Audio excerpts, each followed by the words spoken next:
À Chicago, Carter Vale était le genre d'homme que l'on apprenait à craindre sans jamais prononcer son nom à voix haute. 37 ans. Assez riche pour acheter le silence, assez impitoyable pour le maintenir. Et ce soir, même son penthouse blindé semblait inutile face au son brut de son petit garçon, pleurant jusqu'à ce que sa petite poitrine se contracte, comme s'il ne parvenait plus à trouver d'air. Les services sociaux, DCFS, avaient prévu un contrôle inopiné, et une seule marque de plus au dossier pourrait signifier qu'Elliott lui soit retiré.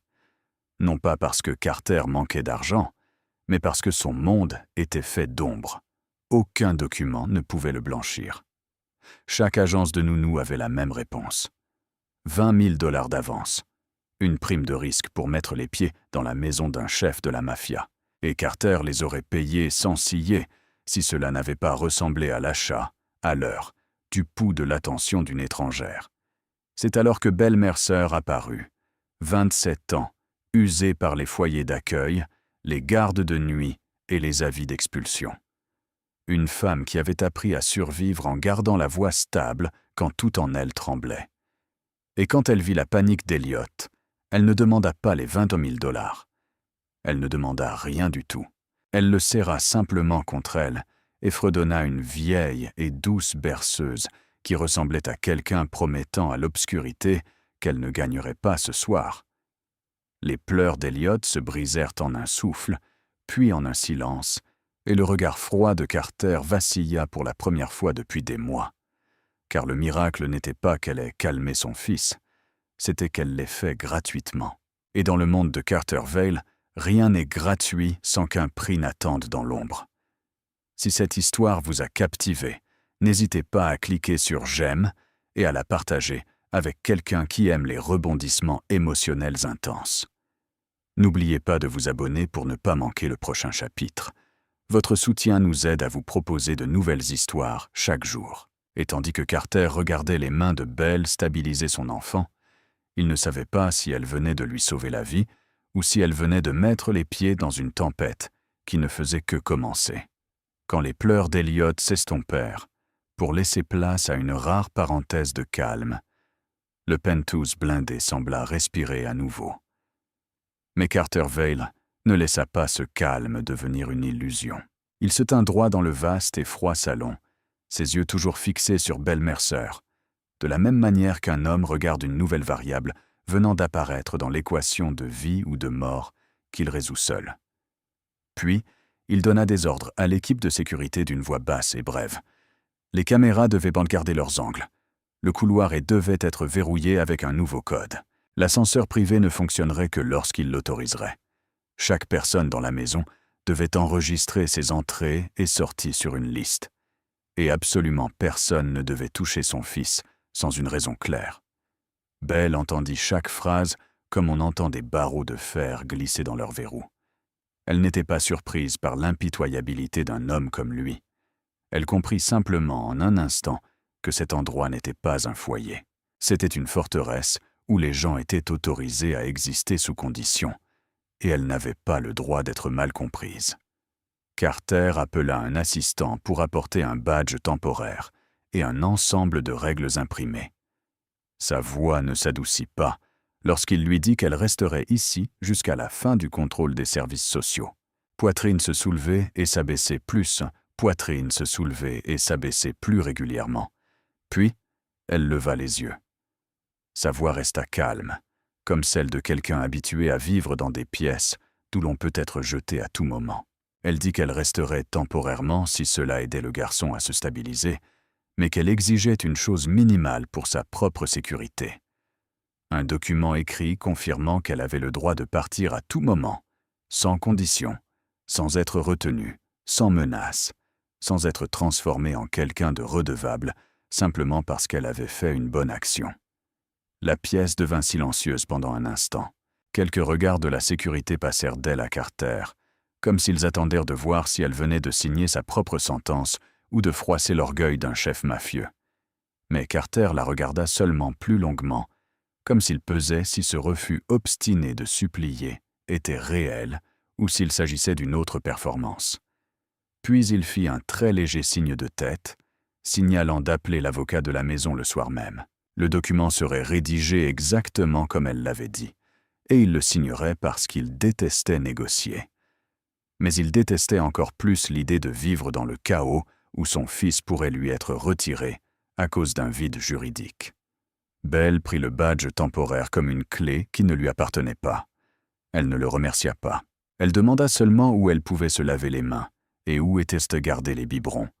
Puis elle retourna auprès d'Elliot, gardant assez de distance pour ne pas toucher Carter, mais assez près pour que le garçon voie qu'elle était toujours là. Et alors que les lumières de Chicago scintillaient derrière l'épaisse vitre, Carter se tint derrière elle et réalisa que la chose la plus effrayante n'était pas un ennemi armé quelque part dehors. C'était qu'il venait d'accepter de mettre par écrit quelque chose qu'il n'avait jamais accordé à personne. La liberté de le quitter sans en payer le prix. Les portes de l'ascenseur privé s'ouvrirent vers minuit, sans aucun bruit. Seul le son des talons rencontrant la pierre résonna comme un rappel que le pouvoir dans cette maison n'appartenait pas qu'à Carter Vale. Et Margot Vale sortit, une cape sombre posée soigneusement sur ses épaules, ses cheveux lissés en arrière, comme si elle n'avait jamais laissé passer un seul jour sans contrôle. Son regard balayant l'équipe de sécurité, avant de s'arrêter immédiatement sur Belle Mercer, assise à côté du berceau portable, sa main reposant légèrement sur le rebord, comme une limite qu'elle s'était fixée, afin que personne ne puisse dire qu'elle avait franchi une ligne. Margot ne demanda pas qui l'avait autorisé. Elle regarda simplement Carter une fois, un regard tranchant et froid comme une lame fine, puis dit de cette voix de la haute société habituée à donner des ordres dans des pièces où les gens se taisent et obéissent, que ce n'était pas un endroit pour que des filles sans nom se réfugient, surtout quand les services sociaux sentaient déjà les ennuis, et qu'elle n'accepterait pas qu'une étrangère tienne son petit-fils dans la forteresse Val, comme si elle était à sa place. Carter ne haussa pas la voix. Il se tint seulement au milieu de la pièce, toujours dans les mêmes vêtements, ses yeux ne montrant rien d'autre qu'un épuisement maintenu en laisse, et il répondit qu'Elliot avait besoin de stabilité, pas d'honneur social, et qu'il ne remplacerait pas la personne qui s'occupait de lui juste pour plaire à qui que ce soit, même à sa mère. Margot marqua une pause d'un seul battement, non par peur, mais parce qu'elle réalisait que dans cette maison, la chose qui pouvait faire céder Carter n'était plus l'argent ou l'autorité. C'était un petit souffle dormant en paix. Elle regarda vers Elliot, vit la poitrine du bébé se soulever et s'abaisser plus régulièrement. Et à ce moment-là, la douleur d'avoir perdu sa belle-fille sembla vaciller dans ses yeux avant d'être reprise sous contrôle. Elle se tourna vers Belle et dit qu'elle pouvait rester pour le moment si Carter voulait s'attirer des ennuis. Mais elle ne laisserait pas l'avenir d'Elliot être placé entre les mains de quelqu'un sans dossier, sans vérification, sans rien d'autre qu'une berceuse. Belle ne discuta pas. Elle croisa simplement son regard, sa voix toujours basse et claire, et dit qu'elle était là parce que le bébé avait besoin de quelqu'un de constant, et qu'elle avait demandé des documents pour que tout soit transparent. Elle n'était pas venue mendier une place. Margot sourit très légèrement, un sourire sans chaleur, puis se détourna comme si la conversation était terminée. Mais juste au moment où Carter pensait qu'elle allait se retirer, elle sortit simplement son téléphone et envoya un court message à son assistant. Demain matin, il devait y avoir une nounou dûment documentée, prête pour un entretien au Penthouse, quelqu'un avec une certification, un passé propre, des références et la capacité de s'occuper d'un nouveau-né selon les règles. Et juste après cela, elle passa un autre appel. Sa voix descendit à un niveau que personne d'autre que Carter ne pouvait entendre, disant à Miles Keating de commencer immédiatement, dès ce soir. Elle voulait savoir qui était Belle Mercer, où elle avait vécu, dans quoi elle avait été impliquée, quelles traces elle avait laissées dans ces genres de dossiers où les pauvres se font si souvent engloutir. Car si cette fille était vraiment innocente, Margot serait capable de le prouver.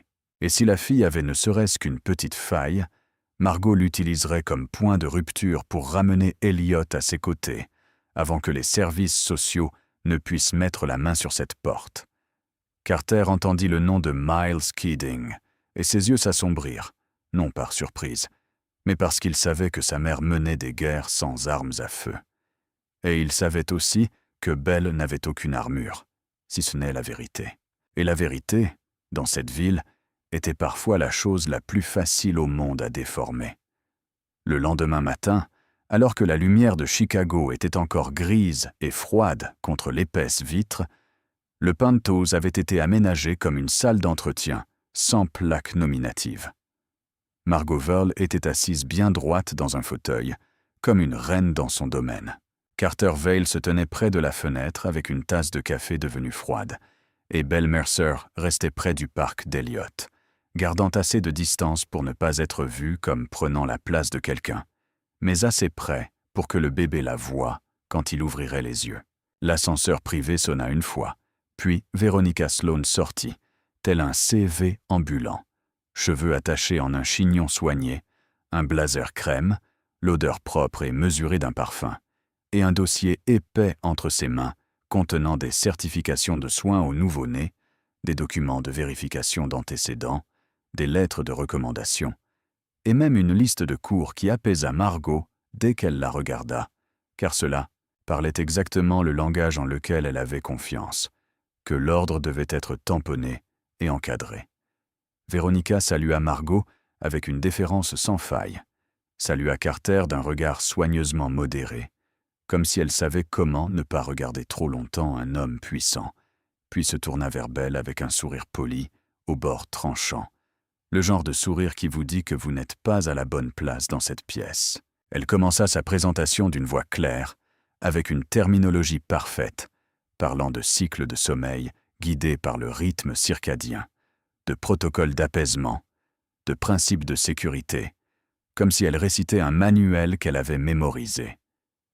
Et quand Eliott s'agita de malaise, Veronica s'approcha immédiatement, les mains gantées de fins tissus comme dans une pouponnière, se penchant avec une voix douce qui était presque trop précise, essayant de le soulever avec la technique appropriée.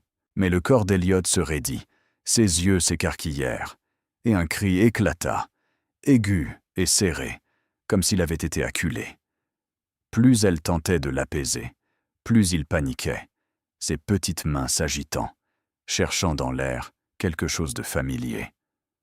Margot fronça les sourcils, comme si le bébé rendait les choses difficiles pour une professionnelle capable.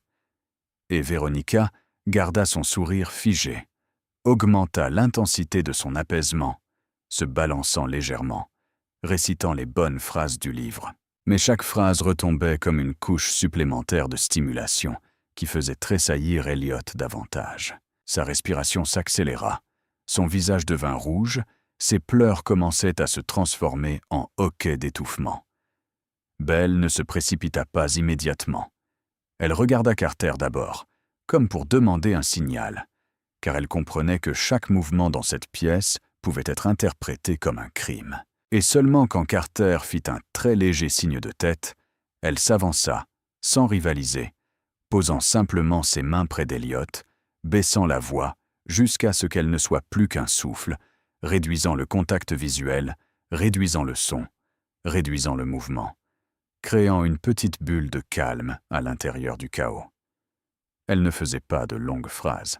Elle disait seulement le nom du bébé sur un rythme régulier, laissant chaque syllabe agir comme une encre, puis attira Eliott contre sa poitrine dans une étreinte protectrice.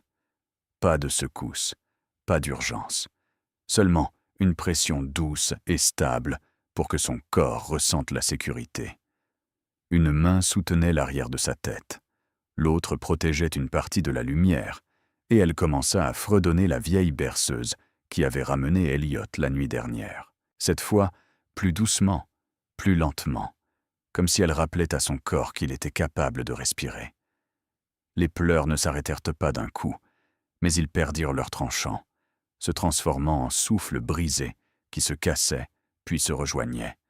La poitrine du bébé cessa de tressauter autant. Ses épaules se relâchèrent. Sa main trouva le bord de la chemise de Belle et le serra comme un dernier fil. Veronica restait à côté d'eux, toujours posée, toujours professionnelle. Mais ses yeux s'éteignirent un instant car ce n'était pas un moment qui pouvait être inscrit dans un CV. Et Margot regardait avec un sentiment à la fois irrité et troublé, car cela brisait sa croyance selon laquelle le contrôle exercé par la procédure gagnerait toujours. Carter ne parla pas. Il regarda seulement la manière dont Belle n'essayait pas de prouver qu'elle était compétente. Elle restait simplement présente, comme un mur chaleureux contre le vent. Et dans ce silence, il réalisa une différence qu'il avait toujours essayé de nier. Le contrôle pouvait forcer les gens au silence, mais seule la présence faisait qu'un enfant choisissait de se calmer. Et cela l'effrayait d'une manière nouvelle, car si Elliot avait vraiment besoin de Belle, alors tout dans cette maison, du pouvoir de Margot à sa propre discipline, devrait faire de la place pour une femme qui n'appartenait pas à leur monde. Après l'échec de l'essai de Veronica Sloane, le Pentouse retrouva sa respiration habituelle et contenue. Margot Vail se retira dans son bureau avec une sorte de froideur blessée. Veronica fut invitée à s'asseoir et à attendre comme une option qui n'était pas encore morte. Et Carter Vail garda Belle Mercer dans la vaste cuisine, lumineuse et froide, où tout était si brillant que cela pouvait refléter même les choses que les gens ne voulaient pas dire à voix haute. Il ne lui demanda pas si elle allait bien. Il ne la remercia pas. Il commença par des questions comme des lames fines. Que savait-elle des services sociaux? Depuis combien de temps s'occupait-elle d'enfants? Avait-elle un casier judiciaire? Avait-elle quelqu'un dehors qui attendait de vendre cette histoire? Et pourquoi le faisait-elle gratuitement quand tous les autres exigeaient 21 000 $, rien que pour mettre un pied dans sa maison? Belle ne tressaillit pas, mais elle sentait clairement que c'était la partie qu'un homme comme Carter croyait toujours nécessaire. Il ne croyait pas au miracle, il croyait aux motivations, et s'il n'en trouvait pas, il en inventerait une juste pour ne pas avoir à avoir peur. Elle se lava les mains, les sécha lentement, puis répondit à chaque question d'une voix égale, sans s'hérisser ni s'abaisser. Elle savait que les services sociaux examineraient la stabilité et la personne en charge. Ils poseraient des questions sur les routines, les dossiers médicaux, un plan de sécurité. Elle n'avait pas de casier, rien à cacher. Elle n'avait non plus personne à appeler si elle était jetée dehors ce soir, car elle avait grandi en foyer d'accueil et avait appris à vivre sans compter sur aucun numéro de téléphone certain. Elle dit qu'elle avait travaillé de nuit dans un diner et nettoyé des chambres d'hôtel, fait du babysitting à l'heure quand quelqu'un en avait besoin. Et récemment, son propriétaire avait affiché un avis d'expulsion parce que son loyer était en retard. Mais elle ne le racontait pas comme un plaidoyer.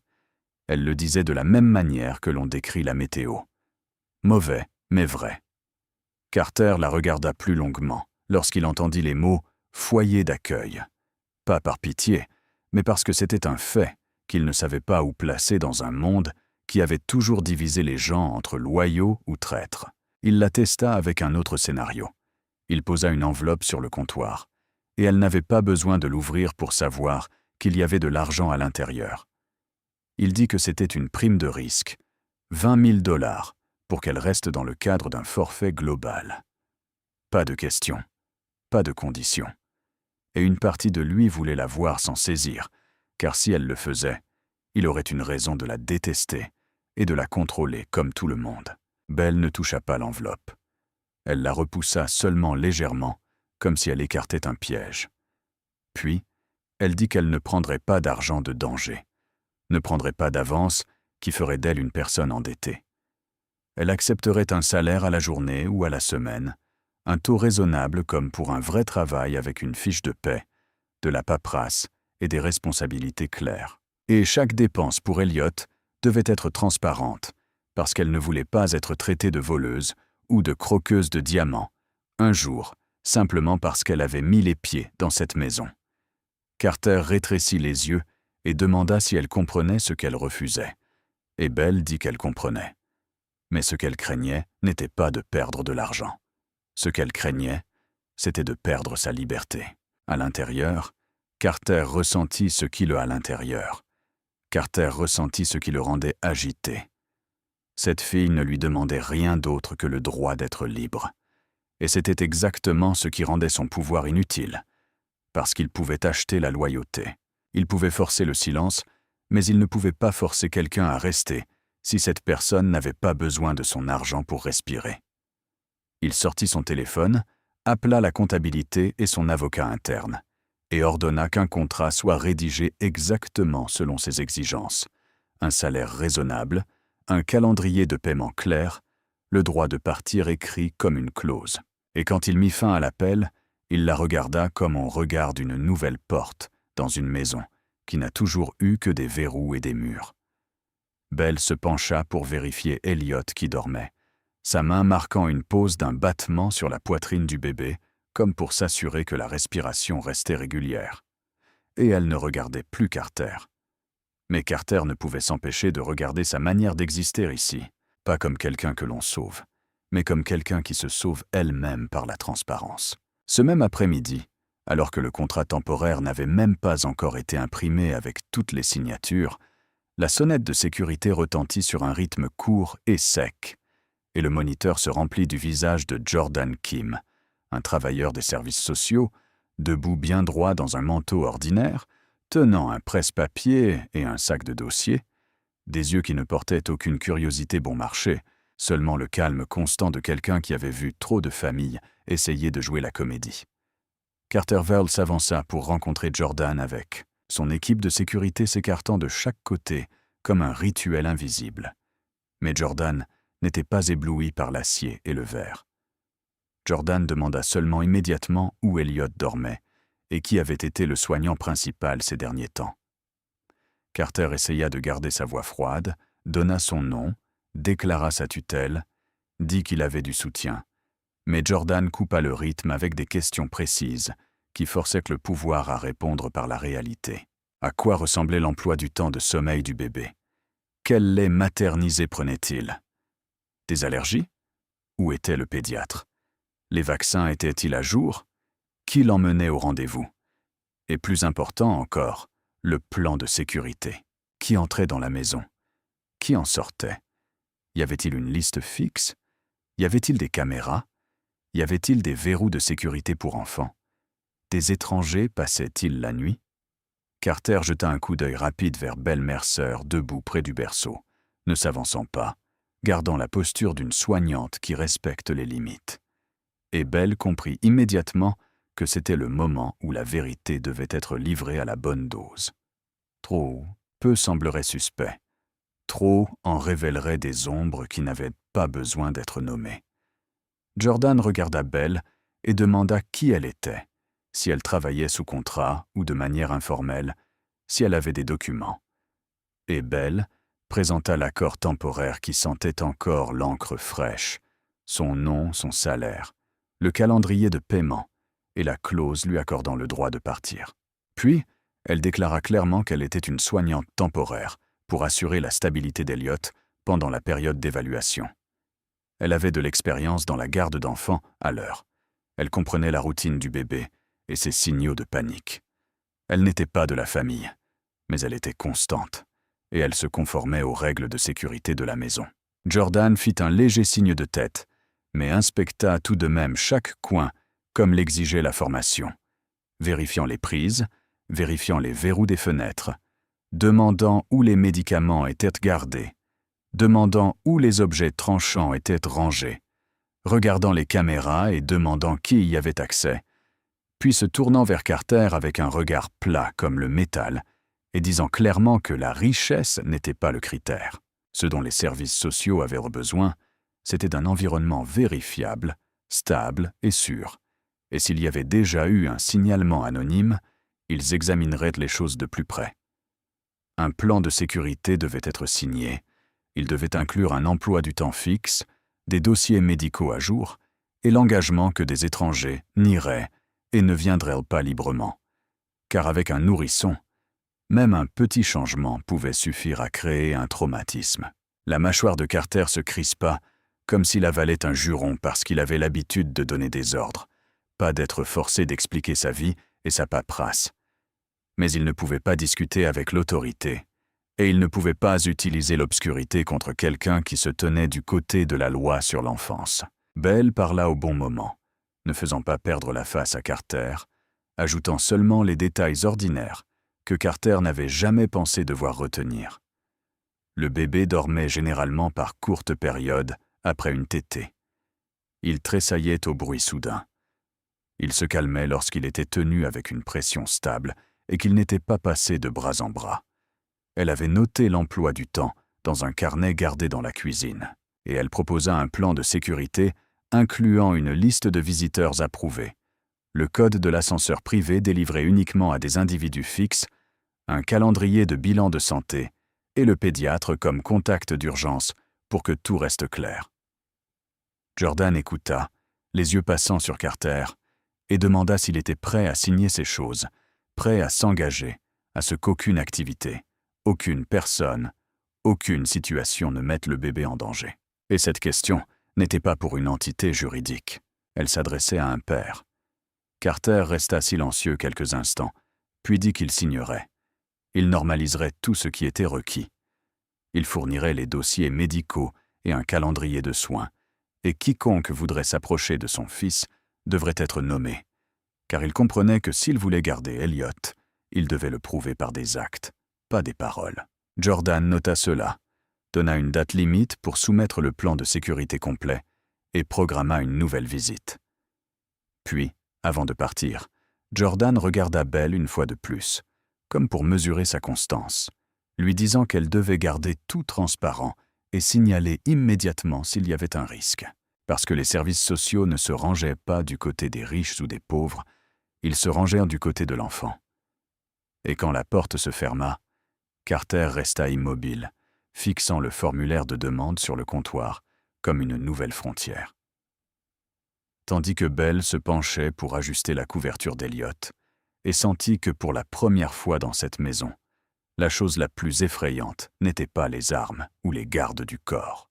C'étaient des signatures sur du papier qui pourraient arracher un bébé des bras de Carter, s'il découvrait ne serait-ce qu'une petite ombre, incapable de supporter la lumière. Ce même après-midi, après le départ de Jordan Kim, alors que Carter Vale était encore assis avec son avocat interne, signant page après page des documents qu'il détestait devoir signer, Margot Vale avait déjà transformé son bureau en un centre de commandement silencieux. Et son appel avec Miles Kidding ne contenait aucun mot superflu, seulement l'ordre clair qu'elle avait besoin d'un portrait complet de Belle Mercer avant le retour des services sociaux. Elle avait besoin de savoir si la fille avait des failles, et si c'était le cas, Margot les voulait entre ses mains avant qu'elles ne finissent entre celles de quelqu'un d'autre. Miles n'était pas le genre d'enquêteur qui aimait se mettre en avant. Il travaillait comme quelqu'un brossant la poussière de vieux dossiers, une couche à la fois, commençant par les adresses que Belle avait listées sur des demandes d'emploi à l'heure, les traçant jusqu'à un refuge du sud de la ville où elle avait dormi une nuit, interrogeant des gens qui l'avaient vue affamée et épuisée.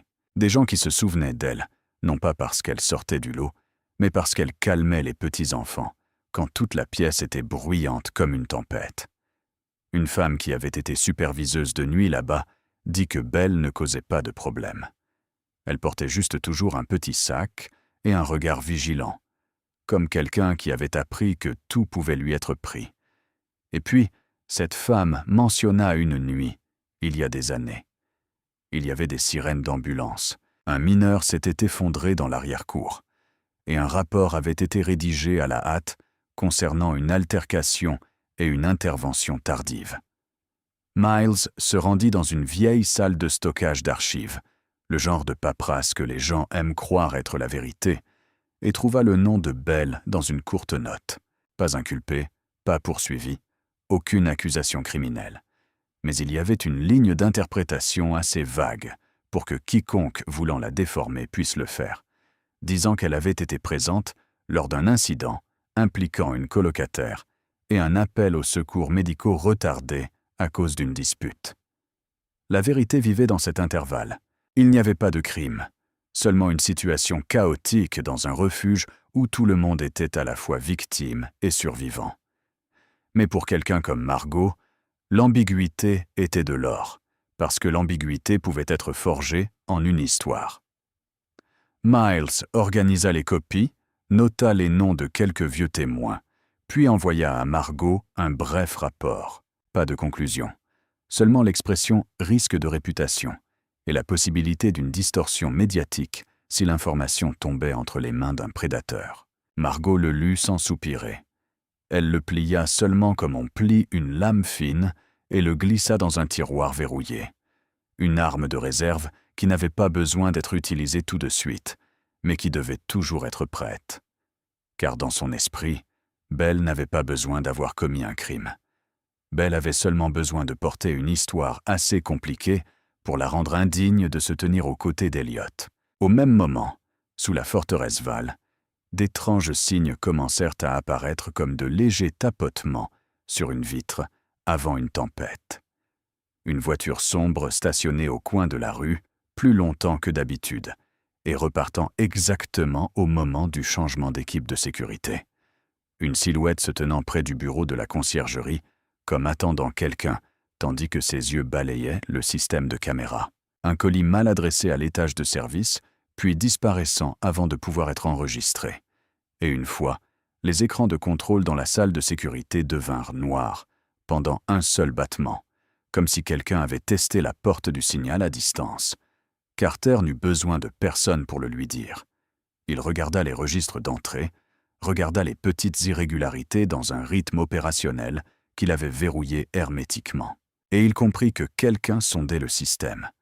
Non pas pour voler, mais pour mesurer la réponse, mesurer le timing, mesurer les points faibles, mesurer si quelqu'un dans la maison était si concentré sur la paperasse des services sociaux qu'il négligerait une porte latérale. Il ordonna de renforcer la sécurité, de changer les codes, de resserrer les listes, et quand il passa devant le bureau de Margot, il la surprit debout à la fenêtre, son expression calme, comme si tout n'était rien de plus que l'organisation d'un thé l'après-midi. Mais Carter vit le tiroir verrouillé qui venait de se fermer, et il sut que sa mère détenait aussi quelque chose de dangereux. Un fragment du passé de Belle qui pourrait sectionner tout fil venant à peine de se former.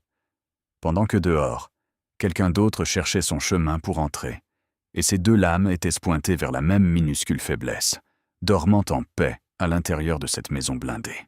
La nuit tomba tôt, et Chicago derrière la vitre ressemblait à un miroir noir, reflétant chaque lumière vers elle-même. Belle Mercer venait d'installer Elliot dans son berceau, après une séance d'apaisement plus longue que d'habitude, car il s'était réveillé en sursaut plusieurs fois quand les lumières du couloir vacillaient un court instant. Pas assez longtemps pour s'éteindre complètement, mais assez longtemps pour transformer les formes humaines en traînées brisées. Au même moment, l'écran de la caméra dans le coin de la cuisine montra une image étrange, comme si quelqu'un s'était glissé dans le signal puis s'en était retiré. Belle s'immobilisa. Elle ne cria pas. Elle ne courut pas. Elle sentit seulement la peau de sa nuque devenir froide, avec l'instinct de quelqu'un ayant dormi dans des refuges et ayant appris que la personne qui veut vous faire du mal frappe rarement à la porte d'abord. La porte de l'ascenseur de service au bout du couloir fit soudain un minuscule bruit métallique comme un verrou que l'on teste, puis redevint silencieuse. Quelques secondes plus tard, le téléphone interne bourdonna. Le chef de la sécurité disait que quelqu'un s'était perdu en faisant une livraison et avait besoin d'une vérification. Mais la manière dont il parlait était plus rapide que d'habitude. Carter Vale apparut presque immédiatement sans même avoir passé une veste, juste lui et deux gardes du corps. Ses pas n'étaient pas précipités mais lourds, comme s'il forçait la maison à revenir à la discipline. Il fit signe à Belle de reculer et de garder Elliot dans la chambre de bébé, puis se dirigea droit vers la zone de service. Belle ne pouvait pas tout voir, mais elle entendit des fragments de son glissant sous la porte. Une question courte, une réponse bégayée, le sifflement d'une attache en plastique qui se resserre, quelque chose tombant sur le sol. Puis le silence à nouveau, comme englouti par les murs.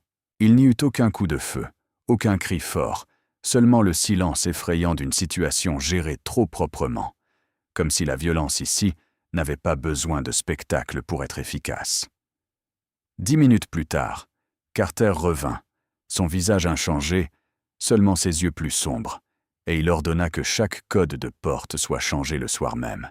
L'ascenseur de service fut verrouillé, la liste du personnel de l'immeuble revue, et un technicien appelé pour inspecter le système de signal. Chaque phrase était courte, aucune explication, comme si l'explication était un luxe dangereux. Belle se tenait dans l'embrasure de la porte de la chambre de bébé, la main sur le rail du berceau, pour s'empêcher de trembler. Et quand Carter passa près d'elle, elle perçut une faible odeur métallique, non pas du sang, mais l'odeur de la proximité du risque. Il lui dit seulement que tout avait été géré et qu'elle n'avait pas besoin de détails. Et elle comprit que ce n'était pas seulement pour lui épargner la peur. C'était aussi pour l'empêcher de devenir témoin de quelque chose qui pourrait ramener les services sociaux avec des questions auxquelles personne ne voulait répondre. Après minuit, un véhicule de nettoyage spécialisé arriva à la zone de service. Pas de gyrophare, personne ne regardant. Et le lendemain matin, le couloir était si propre que c'était comme si un verrou n'avait jamais été testé. Comme si la nuit dernière n'avait été rien de plus que du vent. Mais Belle savait, parce qu'elle avait vécu assez longtemps pour comprendre que ce que l'on efface est souvent plus dangereux que ce que l'on exprime. Et elle resta assise, seule, dans le fauteuil près du berceau, regardant Elliot dormir, sentant son cœur tirer dans deux directions, comme une corde sur le point de rompre. Un côté disait « Pars maintenant pendant que tu le peux encore », parce que quelqu'un venait d'envoyer un message et elle n'était qu'une étrangère. L'autre côté regardait la petite main qui se recroquevillait occasionnellement, cherchant de la chaleur. Elle se souvint comment Elliot ne respirait régulièrement que lorsque sa routine n'était pas brisée. Elle se souvint de Jordan Kim, des services sociaux, disant qu'il se rangeait du côté de l'enfant, et comprit que si elle s'en allait juste après une tempête nocturne, Elliot serait rejeté dans un changement qu'il ne pourrait pas endurer. Elle ouvrit le tiroir, sortit le contrat temporaire, relut la ligne sur son droit de partir comme si c'était sa seule issue, puis le posa et pressa sa paume contre sa propre poitrine pour forcer sa respiration à ralentir. Parce que pour la première fois de sa vie, rester ne ressemblait plus à une erreur commise par la pauvreté. Cela pouvait être un choix, et ce choix l'effrayait par-dessus tout, car cela signifiait qu'elle entrait plus profondément dans une zone de danger où des gens avaient exigé 20 000 $, rien que pour se tenir près de la porte. Après la nuit des lumières vacillantes et des choses récurées, comme si elles n'avaient jamais existé, Belle Mercer décida que si elle devait rester dans la forteresse Val, elle ne vivrait pas dans la panique. Elle vivrait dans la routine. Parce que la routine était la seule chose capable de faire croire à un enfant que le monde n'allait pas s'effondrer à nouveau. Elle commença par les petites choses que les gens ont tendance à négliger quand ils ont de l'argent. Noter l'heure à laquelle Elliot mangeait, la quantité de lait, combien de temps il pouvait tolérer le monde avant que ses yeux ne commencent à rougir et ses mains à s'agiter, car les signes de panique ne vivaient pas dans le premier cri. Ils vivaient dans la respiration accélérée et les épaules se tirant vers l'intérieur. Elle scotcha un emploi du temps simple dans le coin de la cuisine. Pas de décoration, seulement des blocs horaires, des notes courtes, et un rappel pour elle-même que réduire la stimulation était toujours plus important qu'un apaisement bruyant. Elle ouvrait les rideaux au bon moment pour que la lumière entre doucement, gardait le son dans la maison bas, éteignait les écrans inutiles, et chaque fois qu'Elliot tressaillait, elle ne se précipitait pas pour le prendre tout de suite. Elle posait une main sur sa poitrine, attendait que son souffle retrouve son chemin, et seulement alors le tenait comme si elle apprenait à son corps que le calme était une compétence qui pouvait être réapprise.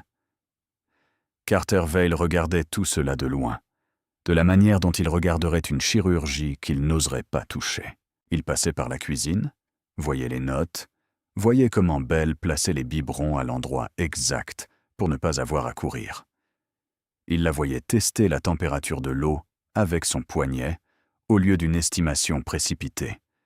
Et il ne disait rien parce qu'il n'avait pas l'habitude d'admettre qu'une femme sans pouvoir était en train de reconstruire l'ordre autour de la chose qu'il aimait le plus.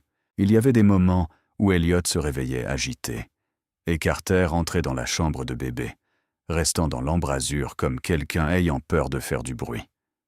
Belle le regardait une fois, puis reculait d'un demi-pas, ne lui tendant pas le bébé comme si elle lui passait une lourde responsabilité, disant seulement que le bébé avait d'abord besoin d'un souffle lent, et que s'il voulait le tenir, il devait s'asseoir. Carter fronça les sourcils comme si s'asseoir était réservé aux hommes plus faibles, mais il le fit quand même. Il s'assit dans le fauteuil près du berceau, ses mains raides comme s'il n'avait jamais rien tenu de fragile. Et Belle le guida d'une voix basse, posant un linge fin sur son épaule pour qu'Elliot n'ait pas froid, puis plaçant le bébé dans ses bras sur un rythme lent. Pas de secousse, pas de changement constant de position. Elliot se tendit d'abord par réflexe, mais ensuite, quand Carter ne le balança pas violemment, ne parla pas trop, respira seulement régulièrement comme Belle l'avait instruit, le bébé commença à poser sa tête contre la poitrine de son père. Les sanglots s'adoucirent, et Carter baissa les yeux et ressentit une partie de lui-même qu'il croyait morte avec sa défunte épouse, une partie capable de rester immobile sans avoir besoin de contrôler toute la pièce. Belle restait proche, son expression n'étant ni de l'admiration ni de la peur, seulement l'attention attentive de quelqu'un regardant une petite flamme qui pourrait s'éteindre si quelqu'un soufflait trop fort. Et à ce moment, Carter se tourna pour la regarder, vit les rides de fatigue sur son visage qui n'étaient pas cachées par des bijoux ou un maquillage coûteux, vit les mains qui gardaient toujours la bonne distance et pourtant créaient une chaleur qui manquait à cette maison.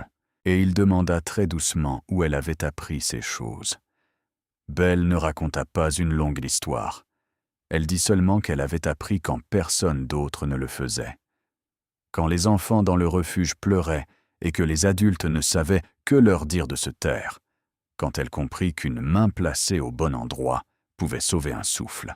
Carter était sur le point d'en dire plus, d'ouvrir une porte en lui, mais son téléphone vibra, non pas avec sa sonnerie normale, mais avec l'alerte privée de son travail occulte, et son visage changea instantanément. Ses yeux redevinrent froids, comme du verre qui glisse. Il rendit Elliot à Belle d'un mouvement qui était déjà moins maladroit qu'auparavant. Puis il se leva et s'éloigna pour prendre l'appel, baissant la voix pour qu'elle n'atteigne pas la chambre de bébé. Mais Belle saisit tout de même quelques mots épars, comme une ombre frôlant un mur. Le nom de Hector Rivas, une cargaison, un point de rencontre, et une dernière phrase si froide qu'elle sembla faire chuter la température de la pièce. Il le testait. Quand Carter mit fin à l'appel, il regarda son fils une fois de plus, puis Belle, comme s'il voulait dire quelque chose qu'il n'avait pas le droit de dire. Et Belle souleva Elliot à nouveau et commença à fredonner la berceuse familière pour garder sa respiration stable.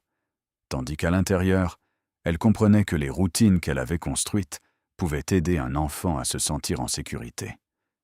Mais elle ne pouvait pas faire disparaître l'obscurité. Elle pouvait seulement les aider à se tenir plus fermement quand l'obscurité reviendrait. L'appel de Carter Vale concernant le travail occulte avait à peine quitté son oreille que l'ascenseur privé sonna à nouveau. Et cette fois, il n'y avait aucune urgence dans la posture de la sécurité, seulement la confiance de quelqu'un portant le nom Vale. Lydia Vale sortit avec un sac de nourriture emballé élégamment comme une déclaration que c'était la famille qui nourrissait cette maison. Pas une fille sans nom, ses vêtements parfaitement agencés, son léger sourire assez poli, ses yeux balayant Belle Mercer comme on regarde un objet posé au mauvais endroit. Carter s'avança pour lui barrer le passage, car l'emploi du temps de la maison avait été resserré. Mais Lydia dit qu'elle ne passait qu'un instant, apportant quelque chose pour son petit-fils, et qu'elle voulait s'occuper du repas elle-même, pour prouver qu'Elliot n'avait pas besoin d'une étrangère surveillant chaque souffle, comme si la famille Vale était impuissante. Belle se tenait à proximité, ne discutant pas, ne rivalisant pas, lui rappelant seulement doucement qu'Elliot était encore très jeune et que tout ce qui était mis dans sa bouche devait être vérifié soigneusement pour les allergies. Mais Lydia sourit et dit « Les enfants de leur famille mangent proprement. Personne n'exagérerait comme ça. » Puis elle posa la nourriture sur le comptoir de la cuisine et ouvrit les portions préparées. Du pain mou, des fruits écrasés et un petit encas qui semblait inoffensif, le genre de choses que les adultes laissent si souvent un enfant goûter. Carter jeta un coup d'œil à l'horloge, l'esprit encore accroché à ce qu'il venait d'entendre. Une partie de lui voulait jeter chaque risque hors de la maison pour de bon. Une autre partie comprenait que s'il contrôlait trop, la famille aurait encore plus de raisons de traiter Belle d'intrus, Et cette hésitation ouvrit une brèche étroite pour que l'accident s'y glisse. Elliot était assis dans sa chaise haute, curieux des nouvelles couleurs, et Lydia le nourrissait cuillerée après cuillerée, avec un air de victoire tranquille. Tandis que Belle regardait de côté comme quelqu'un lisant les signes directement sur la peau d'un enfant, elle vit les yeux d'Elliot commencer à larmoyer plus que la normale, le vit cligner des yeux rapidement, vit sa main monter vers sa gorge, puis le cri éclata. Pas le cri qui demande à être tenu, mais un cri de panique, comme si quelque chose en lui était en train d'être compressé. En seulement quelques respirations, les lèvres d'Elliot commencèrent à gonfler. La peau autour de sa bouche s'enflamma en une éruption. Sa respiration se transforma en un sifflement mince et urgent, sa poitrine tirant fort comme si elle ne pouvait pas aspirer d'air. Et Lydia se figea, la cuillère cliquetant sur le comptoir.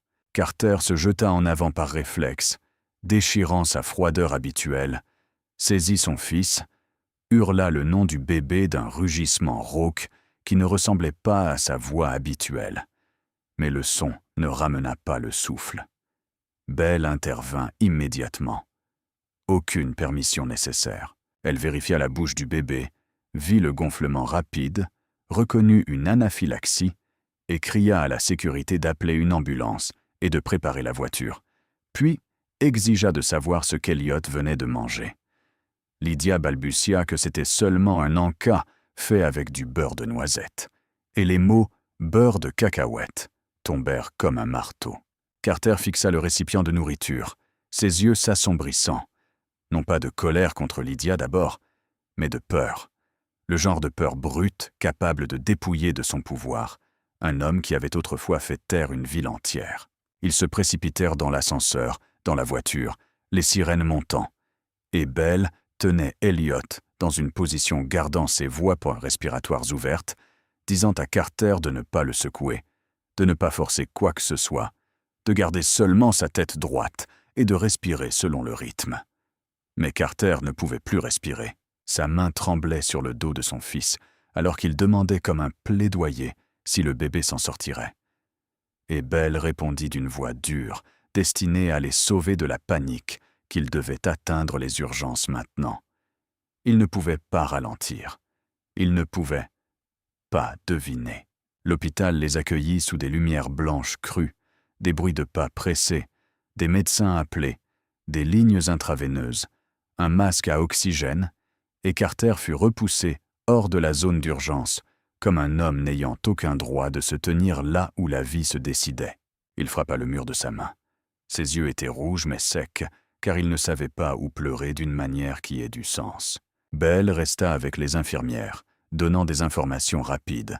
L'âge du bébé, le poids estimé, l'heure à laquelle il avait mangé, le moment où les symptômes avaient commencé, tout antécédent allergique s'il y en avait un, et elle insista sur la rapidité du gonflement et du sifflement, chaque phrase étant comme une bouée empêchant l'équipe médicale de manquer une étape. Le docteur, Simone Patel, apparut avec une voix claire et impérieuse. Épinéphrine, surveiller la tension artérielle, poser une perfusion. Et après des minutes qui s'étirèrent, comme une vie entière, la respiration d'Elliot commença à s'apaiser, le sifflement s'atténuant, sa couleur revenant lentement, ses pleurs se transformant en quelque chose qui faisait mal et soulageait à la fois, parce qu'au moins, il pouvait encore pleurer. Carter regardait à travers la vitre et voyait son fils minuscule sous les tubes et les machines. Il vit Belle au chevet, refusant de bouger, sa main reposant sur le pied du bébé, comme une ancre. Et pour la première fois, il comprit ce qu'était la vraie panique. Non pas la peur de la trahison ou d'une attaque, mais la peur de perdre la seule chose qui le rendait encore humain. Quand le docteur, Patel, sortit et dit qu'Elliot était hors de danger immédiat et nécessitait une surveillance continue, Carter ne put rester debout. Il inclina la tête un instant comme si son propre souffle venait de lui être rendu, tandis que Lydia sanglotait de culpabilité. Et Belle ne regarda pas Lydia avec victoire ou défaite. Elle regarda seulement Elliot, ajusta la couverture et murmura que maintenant le bébé avait besoin de calme, du rythme familier d'une berceuse pour que son corps se souvienne qu'il avait survécu. Et quand Elliot ouvrit les yeux dans le brouillard et la chercha, Belle se pencha et fredonna le vieil air lentement et doucement, comme pour ramener une petite âme du bord de l'obscurité. Quand Elliot sortit de l'hôpital avec un sac de médicaments et des instructions de surveillance strictes du docteur Simon Patel, le fauteuil roulant roula dans le couloir, comme s'il traversait une partie de vie que Carter Vale n'avait jamais été préparé à vivre. Et sur le chemin du retour au penthouse, il n'alluma pas de musique, ne passa plus d'appel. Il resta seulement assis à côté de son fils, une main posée sur le siège auto, comme si lâcher prise ferait tout s'effondrer à nouveau. Belle Mercer était assise à l'avant, tenant le sac du dossier médical. À l'intérieur, le diagnostic d'anaphylaxie, les instructions pour utiliser l'auto-injecteur d'épinéphrine, une liste d'aliments à éviter et un calendrier de suivi écrit clairement avec l'heure. Et elle ne dit pas grand-chose car elle savait que les mots superflus fatiguent encore plus le cœur. Elle se tournait seulement de temps en temps pour regarder Elliot et s'assurer qu'il respirait régulièrement. Quand la porte du penthouse se ferma et que les lumières chaleureuses s'allumèrent, Margot Vale attendait déjà telle une statue qui s'était fissurée, ses yeux rouges mais refusant de laisser les larmes devenir une faiblesse. Elle s'approcha pour regarder son petit-fils, sa main tremblant légèrement sur les cheveux doux, puis se tourna vers Belle avec un silence rare. Et à l'intérieur de ce silence, pour la première fois, sa voix n'était plus un ordre. Elle dit que Belle avait sauvé cette famille, pas avec de l'argent, pas avec des relations, mais avec la tête froide quand tous les autres paniquaient. Belle fit un petit signe de tête, ne s'attribuant pas le mérite comme une victoire. Elle dit que c'était ce que tout soignant responsable devait faire. Puis elle demanda la permission d'emmener Elliot dans la chambre de bébé pour garder les choses calmes, parce qu'après une anaphylaxie, même une petite stimulation pouvait le faire tressaillir. Margot la regarda un moment, puis se tourna vers Carter, et son instinct de contrôle ressurgit comme un réflexe défensif. Elle dit que Belle devait être payée correctement. Pas un salaire raisonnable, mais une somme importante. Une somme assez grande pour la garder silencieuse, assez grande pour s'assurer qu'elle ne transforme pas cette nuit en une histoire de rue. Et elle sortit un paquet de papiers déjà préparés, un accord de confidentialité au langage froid, accompagné d'un gros chiffre comme si tout pouvait être verrouillé avec de l'or. Carter ne le prit pas tout de suite. Il fixa les pages comme un autre piège, et avant qu'il ne puisse parler, Belle était revenue de l'embrasure de la chambre de bébé. Elle en avait entendu assez pour comprendre, et elle se tint droite, sa voix toujours calme mais plus tranchante, disant qu'elle ne signerait pas un document transformant sa liberté en une faveur. Elle ne prendrait pas d'argent pour être traitée comme quelqu'un que l'on achète, et elle n'était pas là pour raconter une histoire à qui que ce soit. Elle était là parce qu'Elliot avait besoin d'un rythme stable. Mais s'il voulait qu'elle reste, la seule chose dont elle avait besoin ne changeait toujours pas. Une confirmation écrite qu'elle avait le droit de partir à tout moment sans condition, sans être retenue, sans menace, et sans être transformée en quelqu'un de redevable par gentillesse. Margot pressa les lèvres, ses yeux s'assombrissant d'être refusés d'une manière à laquelle elle n'était pas habituée. Mais la peur de perdre son petit-fils était encore assez brûlante pour qu'elle ne puisse pas exploser comme elle le faisait d'ordinaire.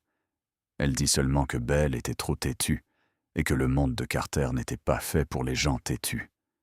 Belle répondit que c'était précisément parce que ce monde n'était pas fait pour elle, qu'elle devait garder le droit de partir, car elle avait passé toute sa vie dans des endroits où les gens lui disaient qu'elle n'était pas à sa place, et elle avait appris à survivre grâce aux limites, pas aux promesses. Carter s'avança, posa sa main sur le paquet de l'accord de confidentialité et le repoussa vers Margot, sa voix basse et décisive, disant que cela ne serait pas géré à l'ancienne. Il n'avait pas besoin d'un silence acheté par la peur.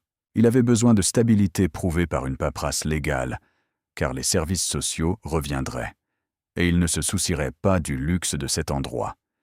Ils se soucieraient de savoir qui était responsable et comment cette responsabilité était écrite. Il se tourna vers l'avocat interne et ordonna que le dossier de soins soit standardisé, le plan de sécurité signé complété, un calendrier fixe d'entrée et sortie établi, les dossiers médicaux et le plan d'allergie mis à jour. Belle fut ajoutée au système en tant que soignante légale avec une autorité claire. Et plus important encore, sa clause de droit de départ devait rester exactement comme elle l'avait exigé. Margot regarda Carter comme si elle regardait un étranger ayant choisi de se tenir aux côtés d'une fille ne portant pas le nom Vale. Mais Carter ne fuyait pas les yeux de sa mère. Il dit qu'Elliot avait failli mourir à cause d'une erreur familiale et qu'il ne laisserait plus jamais personne transformer la sécurité de son fils en un jeu de pouvoir. Belle ne dit pas merci. Elle retourna simplement dans la chambre de bébé, vérifia doucement la respiration d'Elliot et plaça l'auto-injecteur d'épinéphrine à l'endroit exact dans le tiroir d'urgence, pendant que Carter restait dans le salon, réalisant que ce qu'il venait de faire n'était pas seulement protéger une soignante. C'était la première fois qu'il plaçait la loi au-dessus de l'habitude, la paperasse au-dessus de l'obscurité. Ainsi, les services sociaux n'auraient plus de raison de s'en prendre à son fils, à travers les failles qu'il avait toujours utilisées pour cacher son monde. Dans les jours suivant l'anaphylaxie, le Penthouse Vale fonctionna comme un hôpital miniature enveloppé de luxe. L'emploi du temps d'Elliot était affiché proprement. L'auto-injecteur d'urgence restait à l'endroit exact. La liste des aliments interdits fut imprimée et répétée à tout le monde. Et Carter Vale commença à signer plus de documents qu'il n'en avait jamais voulu signer. Le plan de sécurité, le calendrier des entrées et sorties, les dossiers du médecin, comme s'il construisait un pont de papier pour empêcher son fils d'être arraché de ses mains. Mais avant que ces pages fraîches ne puissent apporter un réel sentiment de sécurité, Veronica Sloane changea de tactique. Elle cessa d'essayer de s'emparer d'Elliot en le soulevant et en l'apaisant, et passa à quelque chose de plus doux et plus toxique. Elle fit de Belle Mercer le problème aux yeux des gens vivant par le rituel. Veronica commença à se présenter aux moments exacts où Carter partait pour des réunions, aux moments exacts où Margot était concentrée sur son petit-fils. Elle se montrait attentive avec Lydia, apportait des fleurs, posait des questions inquiètes, puis glissait légèrement des interrogations qui semblaient accidentelles. Si Belle avait un contrat à long terme, si elle avait une formation formelle, si elle était autorisée à prendre des décisions médicales, et ces questions atterrirent dans l'esprit des gens comme des graines de doute. À l'intérieur de la maison, Veronica mettait délibérément en scène des situations qui faisaient croire que Belle franchissait les limites. Une fois, elle laissa un sac de cadeaux pour bébé juste devant la chambre avec une carte portant le nom de Belle, comme si Belle avait reçu des cadeaux privés de quelqu'un, puis s'assura que le personnel de maison le voit et murmure. Une autre fois, elle fit en sorte que la caméra du couloir capte un moment où Belle se tenait près de Carter pendant qu'il se penchait pour l'entendre parler de l'horaire des médicaments d'Elliot. L'angle était assez proche pour qu'un étranger le confonde avec de l'intimité. Et quand Belle le remarqua et recula, Veronica sourit seulement et dit qu'elle réfléchissait trop, que tout le monde comprendrait qu'il s'agissait de travail. Belle sentit l'atmosphère dans la forteresse commencer à changer, comme la pression avant une tempête. Les membres du personnel qui passaient ne croisaient plus ses yeux. Les salutations devinrent plus brèves. Margot ne l'affrontait pas directement, mais son regard restait plus long et plus froid, comme si elle attendait que Belle glisse une fois, pour avoir une raison de la retirer de la vie d'Elliot sans avoir à admettre qu'elle était égoïste. Et puis Trent Walsh apparut comme quelqu'un capable de sentir le sang, n'entrant pas dans la maison, mais traînant près de l'entrée de l'immeuble avec un long objectif. Des questions prétendant être polies, mais visant droit au scandale. Est-ce qu'un chef de la mafia gardait une jeune nounou dans son penthouse? Y avait-il une liaison? Est-ce que les services sociaux enquêtaient parce que l'environnement était dangereux? Ces phrases n'étaient pas encore publiées, mais elles se répandaient comme de la fumée. Carter savait que quelqu'un dirigeait la presse vers eux, Il ordonna de resserrer la sécurité, mais au même moment, un autre coup frappa la partie de sa vie qu'il gardait toujours dans l'ombre. Une expédition de la société de logistique fit l'objet d'une inspection inhabituelle. La paperasse fut examinée comme si quelqu'un avait braqué une lumière sur le point exact qui comptait. Un partenaire dans la chaîne d'approvisionnement se retira soudainement. Quelques appels internes arrivèrent avec des voix tendues, comme si une petite crevaison s'était ouverte dans un système censé être scellé.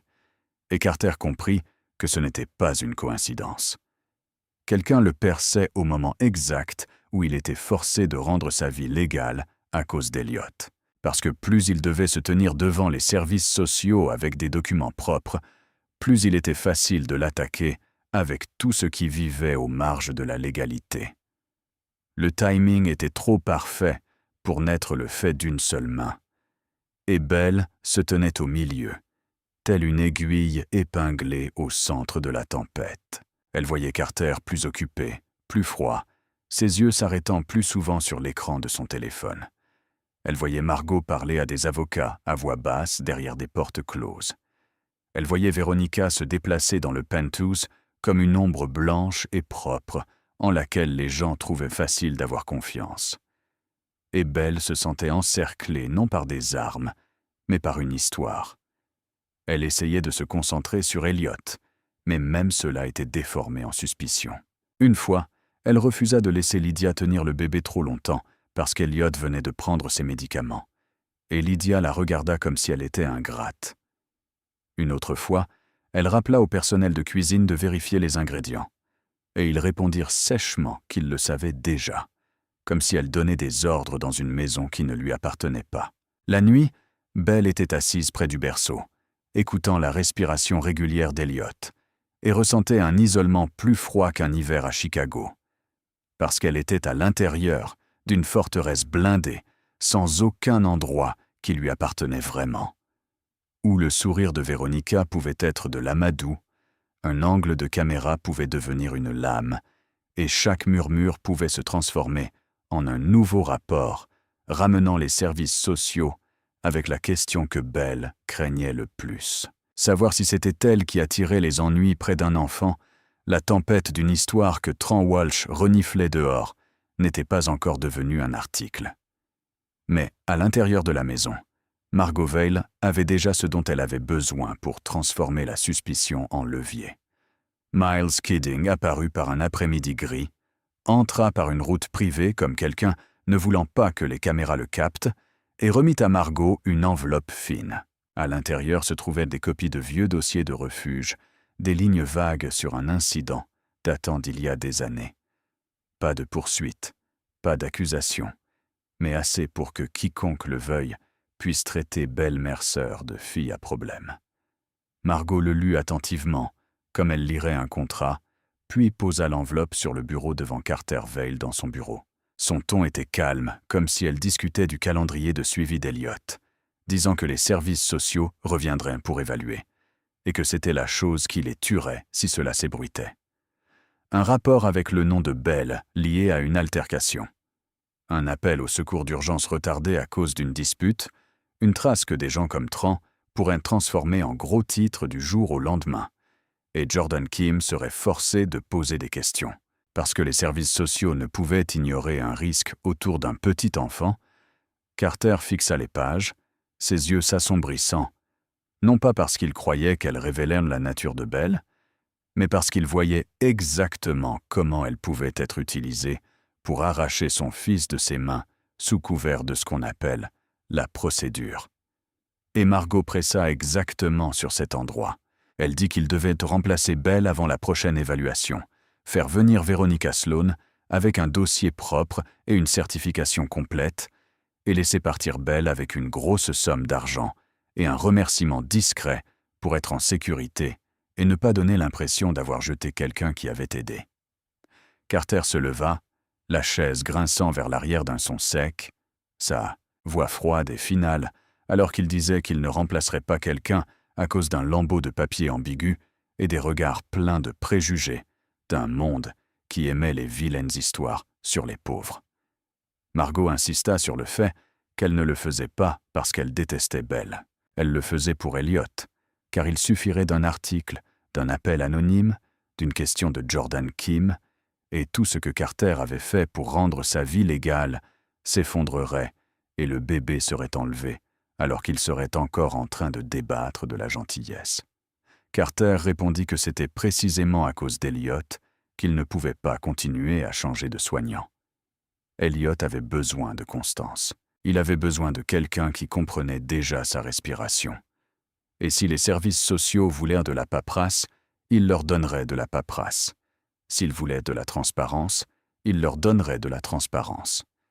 Mais il ne laisserait pas sa mère utiliser le passé de Belle comme une lame pour couper la seule chose aidant son fils à vivre en paix. Pour la première fois, la mère et le fils se parlèrent comme de véritables adversaires. Margot dit que Carter entraînait toute la famille dans le danger pour une fille étrange. Carter dit que Margot transformait un enfant en outil pour son besoin de contrôle. Et l'air dans la pièce s'épaissit jusqu'à ce que quiconque y entrant puisse être coupé par des mots qui n'avaient même pas encore été prononcés. Dans le couloir, Belle restait immobile telle une ombre. Elle n'avait eu l'intention que de passer pour prendre le carnet de l'horaire des médicaments, mais la voix de Margot et celle de Carter la clouèrent sur place. Chaque mot, dossier, refuge, ennui, prochaine évaluation, tombait dans sa poitrine comme des pierres froides. Et elle comprit immédiatement qu'elle n'était pas seulement surveillée. Elle était utilisée comme appât dans une guerre de pouvoir, où les gens peuvent vous traiter gentiment quand cela les arrange, puis vous broyer quand ils en ont besoin. Sa plus grande peur n'était pas d'être jetée du pain tous. Elle avait grandi en étant jetée de partout. Sa plus grande peur était qu'Elliot soit emmené à cause d'une histoire diffamatoire sur elle, à cause d'une ligne vague d'il y a des années, ressortie au moment parfait. Et quand Belle vit l'enveloppe dans la main de Margot à travers la porte entr'ouverte, elle vit clairement comment le passé d'une personne pauvre pouvait être tenu comme un couteau de réserve. Et elle vit aussi clairement que si elle ne fixait pas une limite maintenant, un jour, elle deviendrait elle-même la raison légale pour laquelle les services sociaux entreraient et emporteraient Elliot des bras de Carter. Le scandale éclata par un matin froid, juste au moment où Belle Mercer venait de finir de nourrir Elliot et notait des remarques sur sa respiration après les médicaments. Quand le téléphone d'un membre du personnel commença à vibrer sans arrêt et que les murmures se répandirent rapidement comme de la fumée. Tran Walsh avait publié l'article, n'ayant pas besoin de preuves complètes, seulement des images éditées et un langage assez sale pour exciter les lecteurs. La photo de Belle se tenant près de Carter Vale dans le couloir fut agrandie et cadrée comme une scène d'amant. Le moment où elle se penchait pour ajuster la sangle du siège bébé fut transformé en la jeune nounou manipulant le chef mafieux, et les lignes de fausse moralité doucereuse parlaient de la dépravation d'un homme puissant et de l'impudeur d'une fille pauvre. Pour que le coup porte davantage, l'article déballait le passé en foyer d'accueil de Belle, comme s'il s'agissait d'un casier judiciaire, listait les adresses de refuge, mentionnait un incident vague d'il y a des années, puis se terminait par une question vicieuse sur le fait de savoir si les services sociaux devaient autoriser un enfant à se trouver près d'une fauteuse de troubles. En quelques heures, le nom de Belle devint une cible. Les commentaires affluèrent comme une digue qui rompt. Les gens la traitaient de croqueuse de diamants, de chasseuse d'argent, de fille de la rue. Des déchets ramassés et amenés dans un penthouse. Et chaque insulte frappait comme une pierre, jetée droit sur les années qu'elle avait combattues pour vivre décemment. Carter réagit comme son monde l'avait entraîné à réagir. Il appela des avocats, des gestionnaires de crise médiatique, la sécurité pour verrouiller chaque porte, mais aucun mur ne pouvait verrouiller Internet. Et Belle se sentit mise à nu devant une foule qui n'avait jamais une seule fois regardé dans ses yeux. Elle essayait de ne pas lire, mais les notifications arrivaient ça quand même. Des messages étranges affluaient sur le numéro de téléphone qu'elle utilisait pour ses demandes d'emploi. Quelqu'un envoya même une photo d'Elliot avec une menace, disant qu'ils informeront les services sociaux, qu'ils sauveraient le bébé d'elle. Et chaque phrase resserrait le souffle dans sa poitrine. Le coup le plus dur ne vint pas d'étranger. Il vint d'une ancienne connaissance du refuge, quelqu'un avec qui elle avait autrefois partagé une demi-miche de pain, qui publia une ligne ambiguë disant que Belle avait toujours su grimper, qu'elle n'était pas surprise, et la foule s'y accrocha comme à une preuve, transformant l'ambiguïté en verdict. Belle était assise dans la chambre de bébé, écoutant Elliot respirer régulièrement, et vit le piège se refermer. Car si elle restait, n'importe quel appel anonyme pourrait ramener Jordan Kim des services sociaux avec une nouvelle suspicion dans les yeux. Le plan de sécurité pourrait devenir insignifiant si les gens croyaient que cet environnement comportait un risque. Et dans une guerre où la vérité perd toujours face au bruit, le premier à perdre serait un enfant sans voix. Carter entra, son visage froid comme la glace, mais ses yeux rouges de colère. Il dit qu'il ferait retirer l'article, qu'il poursuivrait en justice, qu'il étoufferait la fuite à sa source. Il dit qu'elle ne pouvait pas partir alors qu'ils avaient besoin de prouver la stabilité. Mais Belle le regarda, et cette fois son calme ressemblait à une décision douloureuse. Elle dit que c'était précisément à cause de la stabilité qu'elle devait partir, parce que sa présence était désormais devenue un appât pour que les gens attirent les services sociaux plus près, et qu'Elliot ne pouvait payer le prix de sa réputation ou de la guerre de pouvoir de la famille Val. Carter dit qu'elle se condamnait elle-même. Belle dit qu'elle ne se condamnait pas. Elle faisait seulement la seule chose qu'une soignante qui tenait vraiment à lui pouvait faire. Quand elle réalisa qu'elle était devenue un risque, elle plaça l'enfant avant elle-même. Dans le silence pesant, elle ouvrit son carnet d'emploi du temps et le réécrivit proprement. Chaque heure de sommeil, chaque quantité de lait, chaque signe de panique, comment réduire la stimulation, comment tenir le bébé pour que les voies respiratoires restent droites, l'emplacement de l'auto-injecteur d'urgence, le numéro du docteur Simone Patel, les rendez-vous de suivi, les rappels sur l'allergie au beurre de cacahuète et comment reconnaître une anaphylaxie, comme si elle rédigeait un testament professionnel pour quelqu'un qu'elle savait ne peut-être jamais revoir une fois que le bébé aurait grandi. Elle ferma le carnet et le laissa sur le comptoir de la cuisine, là où Carter le verrait toujours, à côté du dossier médical rangé dans l'ordre, puis retourna dans la chambre de bébé, se pencha et embrassa le front d'Elliot une fois, faisant attention à ne pas laisser de larmes tomber sur sa peau parce qu'elle ne voulait pas le faire tressaillir. Et quand Elliot ouvrit les yeux et la chercha, Belle fredonna la berceuse familière si doucement que cela ressemblait à une excuse sans mots. Elle sortit du penthouse avec un petit sac de la même manière qu'elle était sortie des refuges d'auparavant. Mais cette fois, chaque pas semblait déchirer un fil à l'intérieur de sa poitrine, car elle savait qu'elle ne partait pas par peur de Carter. Elle partait parce qu'elle aimait un enfant assez pour porter le blâme, assez pour être mal comprise. Tant qu'Elliot ne serait pas arraché des bras de son père par une campagne de dénigrement qu'elle ne pouvait arrêter, Belle Mercer partait, et ce qu'elle laissait derrière elle était une cuisine trop propre et un carnet d'emploi du temps qui ressemblait à un battement de cœur palpitant encore sur le papier. Et Carter Verle restait dans cet espace vide comme un homme à qui l'on venait de voler la seule chose capable de l'adoucir.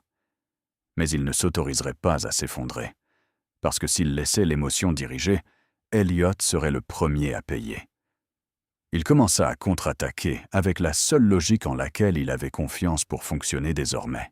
Garder son enfant en priorité, éteindre le feu à la source et ne donner aucune raison aux services sociaux de regarder ce foyer avec une nouvelle suspicion.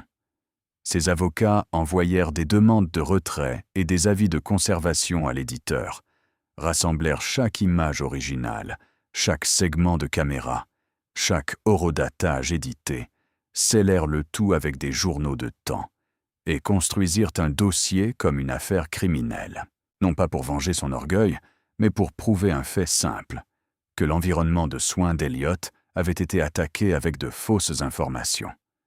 Carter ordonna à son équipe technique de tracer la fuite, qui aurait pu accéder aux images du couloir, qui avait des privilèges de caméra, qui pouvait connaître le calendrier des entrées.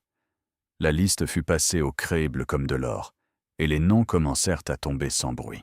Il verrouilla les accès, changea chaque code, rompit les liens avec les prestataires, montrant des signaux irréguliers, et fit parallèlement suivre l'argent autour de Trent Walsh, les achats publicitaires, les parrainages, les relations de surface qui semblaient légales.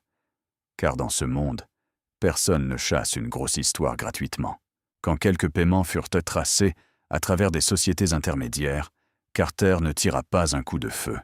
Il les gela, coupa la source, les étouffa avec une pression légale et financière, comme une main sur une gorge qui ne laissait aucune marque. Et en parallèle, il utilisa des gens vivant hors de la lumière pour trouver qui avait posé l'appât au moment exact où Belle avait été menacée par les dossiers du refuge et où les services sociaux s'apprêtaient à revenir. Le timing était trop précis pour que Hector Rivas ne soit pas derrière tout cela. Carter comprit cela, et cela l'incita à garder la surface encore plus propre, car une seule erreur, un seul acte de violence évident, une confrontation attirant la police, et Jordan Kim aurait une raison d'intervenir et de remettre en question le plan de sécurité que Carter venait de signer. Il s'occupait d'Elliot en suivant le carnet que Belle avait laissé, se forçant à suivre chaque heure, se forçant à rester immobile quand le bébé tressaillait. Mais chaque fois qu'Elliot levait son visage, cherchant la chaleur familière qui n'était plus là, Carter sentait une colère froide monter, non pas contre Belle, mais contre lui-même, pour avoir laissé d'elle une cible. Et puis, pour la première fois de sa vie, au lieu d'utiliser l'obscurité pour garder quelqu'un près de lui, il choisit de faire quelque chose de correct au sens légal et humain. Il demanda à son avocat de rédiger un ensemble de documents reconnaissant formellement le rôle de soignante de Belle pendant la période écoulée, confirmant qu'elle avait été une soignante temporaire sous contrat, qu'elle avait apporté une assistance médicale lors de l'urgence d'anaphylaxie, qu'elle s'était conformée au plan de sécurité et aux procédures de sécurité, de sorte que si les services sociaux recevaient un rapport anonyme, ils verraient que la constance n'était pas que des paroles. Il ouvrit un compte au nom de Belle, complètement séparé de son système, avec un accès n'appartenant qu'à elle. Pas de conditions, pas d'exigences, pas de lien avec un retour ou la signature de quoi que ce soit d'autre. Et il y laissa un montant assez important pour qu'elle ne soit pas forcée de retourner dans un refuge simplement parce que le scandale avait réduit son travail en cendres. Il savait que cet acte pouvait être mal compris comme de la corruption. Mais il ajouta une courte déclaration, ni douce ni prometteuse, disant seulement que c'était une issue, pas une laisse. C'était ce qu'il devait à une femme qui avait placé la sécurité de son enfant au-dessus de sa propre réputation, et elle pouvait l'utiliser pour quitter la ville si elle le souhaitait. Personne ne chercherait. Personne n'en demanderait le remboursement. Il ne l'envoya pas par les gens de Margot. Il ne le remit pas à Lydia. Il s'arrangea pour qu'il soit livré directement à Belle, de la manière la plus discrète et légale possible, avec une copie du calendrier de suivi et la confirmation du médecin pour qu'elle sache qu'Elliot restait stable, quand tout eut été placé dans son tiroir approprié. Ce n'est qu'alors que Carter se tint seul à la fenêtre, regardant Chicago comme une bête sachant attendre, et il comprit que ce combat n'était plus de savoir qui gagnait à l'intérieur de la maison Vell. C'était de savoir qui contrôlerait la vérité avant que le bruit ne la contrôle à sa place. Et il ne laisserait pas une femme qui avait travaillé gratuitement pour un bébé être broyée, juste pour que quelqu'un d'autre puisse prétendre avoir une raison de s'en prendre à son fils. Le jour où Jordan Kim devait revenir pour un contrôle du plan de sécurité, Carter Vale dut quitter le penthouse plus tôt que d'habitude pour signer davantage de documents liés aux dossiers médiatiques et à des partenaires désormais sous surveillance. Et il détestait s'éloigner d'Elliot à un moment aussi tendu. Mais la logique de faire passer son fils en priorité gagnait toujours, et il croyait que le système de sécurité avait été resserré si fort que personne ne pouvait s'y glisser. Hector Rivas ne choisit pas d'enfoncer une porte. Il choisit quelque chose de plus dangereux, faire en sorte que la porte s'ouvre d'elle-même, en utilisant des hommes portant les bons uniformes et des mots correspondant parfaitement à la procédure. Vers le milieu de la journée, le concierge de l'immeuble reçut un appel d'un numéro interne usurpé, disant qu'une équipe technique venait inspecter le système de sécurité incendie, conformément aux exigences de l'assurance, car des dossiers récents avaient attiré l'attention. Le nom du contact était lu correctement. Le code du travail était lu correctement. Et quand la sécurité du rez-de-chaussée essaya de vérifier via la mauvaise ligne, ils obtinrent une réponse préparée, approuvant l'équipe pour l'accès au service. Aucune arme ne fut montrée. Aucun cri. Seulement 2 hommes en veste technique grise portant une boîte à outils et un troisième poussant un chariot d'équipement, passant devant les caméras comme s'ils marchaient dans le hall d'un hôpital, et le système les enregistra comme personnel de l'immeuble. En haut, au penthouse, Carter venait de partir. Le personnel de maison était dispersé et Elliot faisait sa sieste dans la chambre de bébé, avec Belle partie parce qu'elle était partie, et seul son emploi du temps trônait sur la table comme un rappel amer. La seule personne hors de la famille Vale qui avait été proche récemment était Belle Mercer, et elle se trouvait dans une chambre louée bon marché, essayant de ne pas regarder son téléphone jusqu'à ce qu'un appel arrive d'un numéro inconnu et que la voix du docteur, Simone Patel, s'exprime rapidement, avertissant que l'hôpital venait de recevoir une demande étrange concernant le dossier d'allergie d'Elliot, comme si quelqu'un essayait de confirmer le moment où le bébé serait le plus faible. Et cette question changea la colonne vertébrale de Belle en glace. L'instinct de survie la redressa avant que sa raison ne puisse l'arrêter. Elle appela le numéro interne du penthouse et personne ne décrocha. Puis elle courut dans la rue, héla un taxi, donna l'adresse comme une prière, avec une seule pensée en tête. Si quelqu'un visait Elliot, alors chaque guerre de pouvoir, chaque article, chaque dossier de refuge devenait une plaisanterie cruelle. Quand Belle atteignit le hall de l'immeuble, elle vit 2 techniciens entrer dans l'ascenseur de service, et un petit détail lui dit que c'était faux. Ils ne scrutaient pas l'espace comme des travailleurs. Ils le scrutaient comme des hommes mesurant des voies de sortie. Elle ne se précipita pas vers l'ascenseur, car elle comprenait qu'elle n'avait pas le pouvoir de le bloquer physiquement.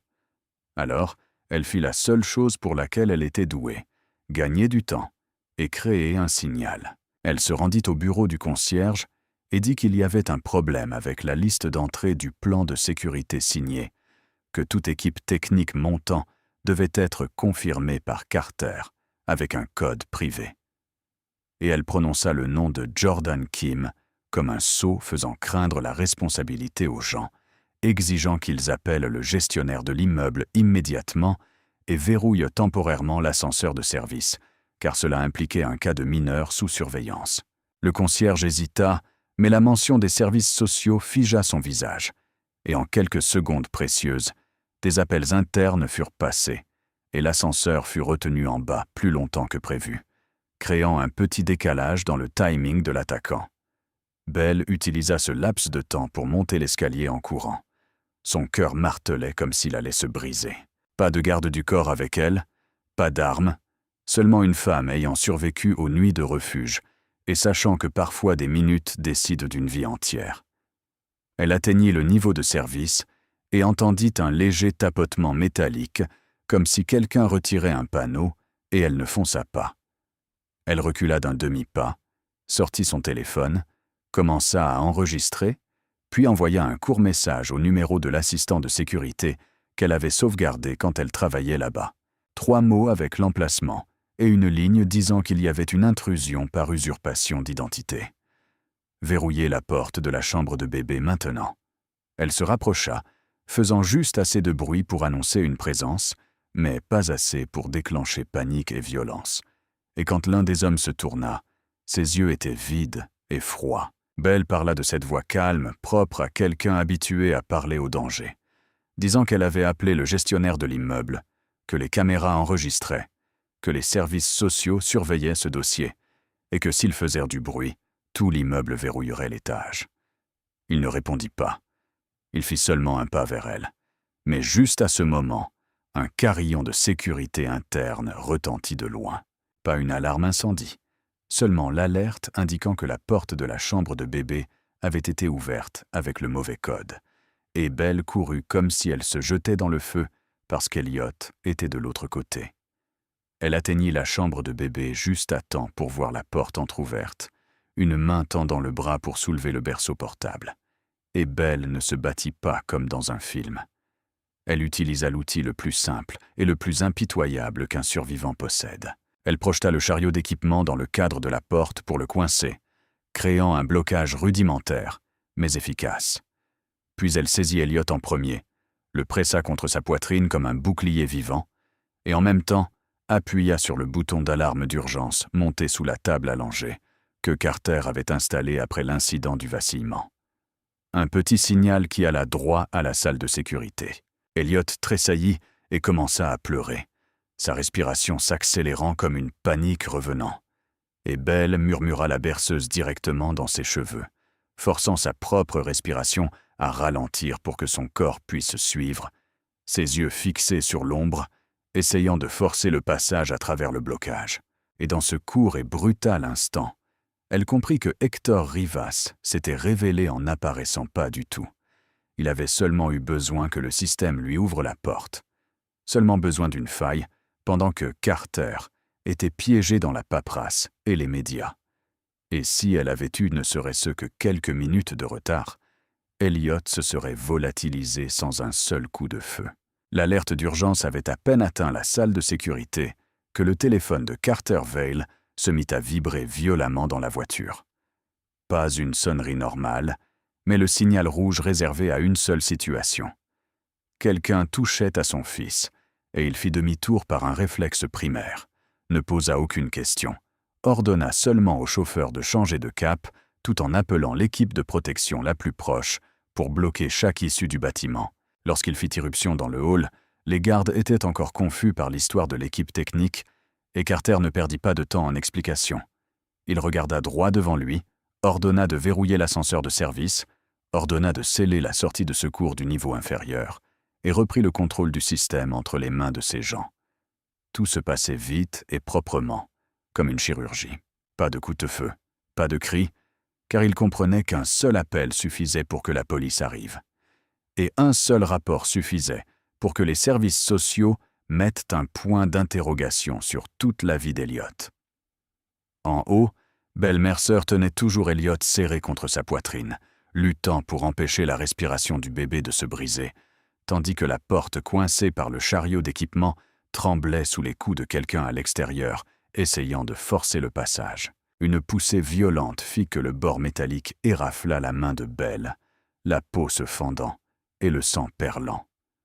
Pas beaucoup, mais assez douloureusement pour qu'elle manque de perdre l'équilibre, et elle serra la mâchoire sans émettre un son, attira Elliot plus près, et continua de murmurer la berceuse comme un fil ultime. Quand Carter apparut dans le couloir, personne n'entendit ses pas avant qu'il ne soit déjà là, debout devant le cadre de porte.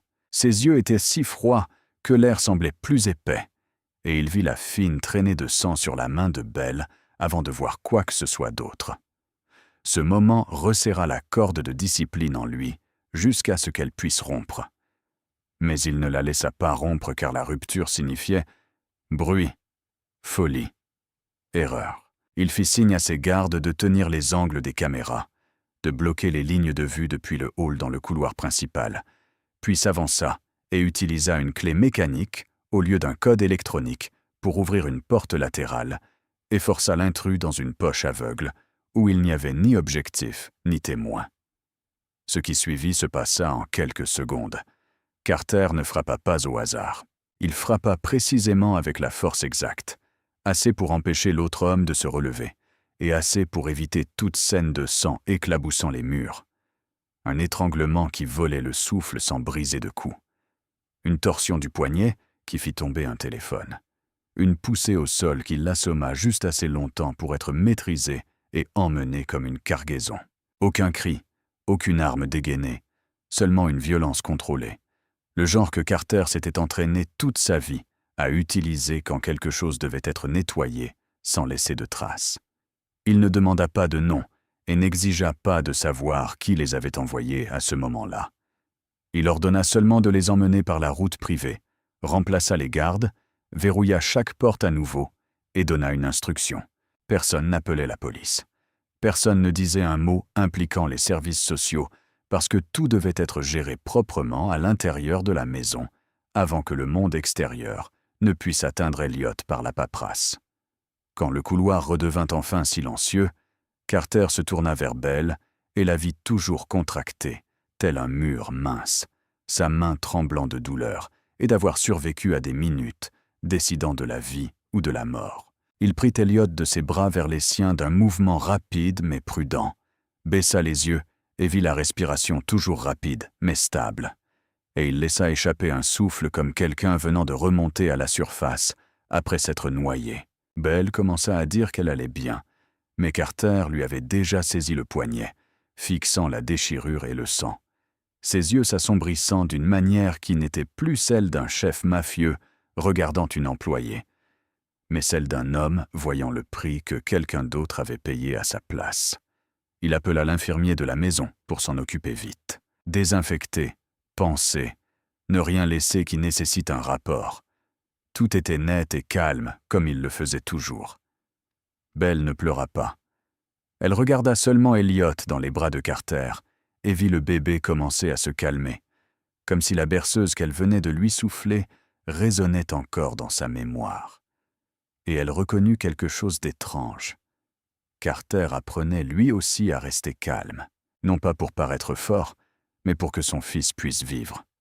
Carter replaça Elliot dans le berceau, vérifia l'auto-injecteur d'urgence, vérifia les verrous des portes, puis regarda Belle pendant un long moment, sa voix basse et rauque, comme s'il avait avalé de la glace, disant qu'il avait eu tort de penser que resserrer la sécurité suffisait. La structure de risque de sa vie collait toujours à son fils comme une ombre. Et s'il ne changeait pas à la racine, ne supprimait pas seulement un intrus, mais supprimait la manière dont son monde attirait sans cesse le danger, alors il perdrait Elliot, et il perdrait Belle pour toujours. Non pas parce qu'elle ne voulait pas rester, mais parce qu'il n'aurait aucun droit de demander à quiconque de rester dans une tempête qu'il avait lui-même créée. Après que l'intrusion eut été écrasée dans le silence, Carter Vale n'avait plus assez de confiance pour se fier aux murs blindés. Il comprenait que la chose que les services sociaux craignaient le plus n'était pas un incident bruyant. C'était une structure dangereuse, capable de se répéter.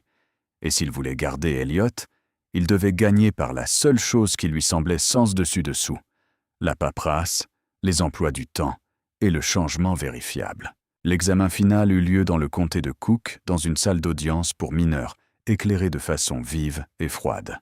Pas d'objectif de presse, car le dossier de l'enfant avait été scellé par règlement, mais l'air portait toujours une tension comme une corde tendue. Jordan Kim était assis en face, avec un dossier épais, son expression n'étant pas biaisée, mais stable. Jordan exposa les conditions clairement.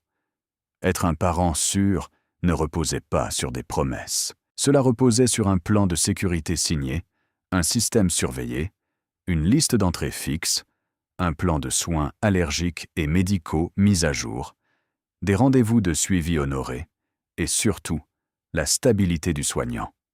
Parce qu'Elliot avait montré des réponses de panique quand l'environnement changeait et avait déjà subi un événement médical grave, Jordan exigeait une thérapie supplémentaire axée sur l'attachement pour l'enfant et un accompagnement pour le soignant. Il exigeait des contrôles périodiques et soulignait que tout signe de violence manifeste ou d'étrangers incontrôlés allant et venant mènerait à une intervention plus profonde. Carter se tenait droit, costume parfait, mais ses yeux portèrent la fatigue d'un homme forcé de regarder les conséquences en face. Il ne nia pas le risque. Il ne parle pas par grandes phrases. Il présenta un emploi du temps spécifique, le plan de sécurité mis à jour après l'incident, la liste des personnes autorisées à accéder à Elliot, des codes de porte changés par rotation, le contrat de soins légal de Belle Mercer, les dossiers médicaux du docteur Simon Patel et un tableau de suivi des habitudes que Belle avait construit et qui avait été standardisé en un document de soins. Tout était tamponné avec l'heure et les signatures. Quand Jordan posa la question la plus difficile, à savoir ce qu'il ferait pour empêcher la structure dangereuse de reprendre le dessus, Carter se tut quelques instants, puis dit qu'il acceptait de couper une partie de l'activité dangereuse de sa vie publique. Il avait restructuré les routes de transaction, déplacé certaines opérations vers des canaux légalisés, s'était éloigné des points de friction capables de déclencher une volatilité sécuritaire près du domicile d'Elliot. Et il le prouva avec un nouveau calendrier de travail prévoyant une présence réduite sur les sites à haut risque, avec des délégations écrites claires à d'autres responsables. Ainsi, il n'avait plus à être l'épicentre attirant les tempêtes vers son fils. Jordan ne sembla pas impressionné. Jordan vérifia la cohérence, demanda qui surveillait la conformité, qui était responsable en cas d'écart, et Carter répondit par des spécialistes nommés avec des calendriers d'inspection et des engagements vérifiables par le système. Belle était présente en tant que soignante sous contrat, sa main portant encore un léger bandage comme un souvenir.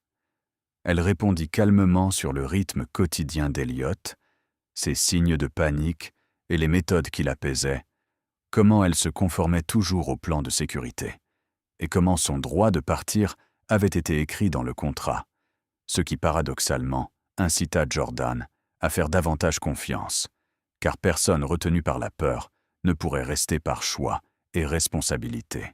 Lorsqu'il fut question des preuves de l'attaque médiatique et du chemin de la fuite, l'avocat de Carter soumit les données originales, les photos non éditées, les journaux d'accès aux caméras, les traces de qui avait téléchargé le segment du couloir, les chaînes de paiement via des intermédiaires menant aux sources de financement de Trent Walsh, et les contacts indirects touchant Veronica Sloan. Non pas une accusation émotionnelle, mais une carte chronologique, des reçus, des messages et des comptes rendus de réunions suffisants pour exposer la stratégie douce et toxique. Quand le nom de Veronica fut prononcé, Margot Vail, assise derrière eux, tressaillit car elle comprit que le jeu à l'intérieur de la maison avait échappé à son contrôle. Et Carter ne regarda pas sa mère. Il regarda le juge et Jordan et dit qu'il ne demandait pas de pitié. Il demandait une chance d'assumer sa responsabilité de la bonne manière et qu'il protégerait son fils des ennemis et des erreurs à l'intérieur de sa propre famille.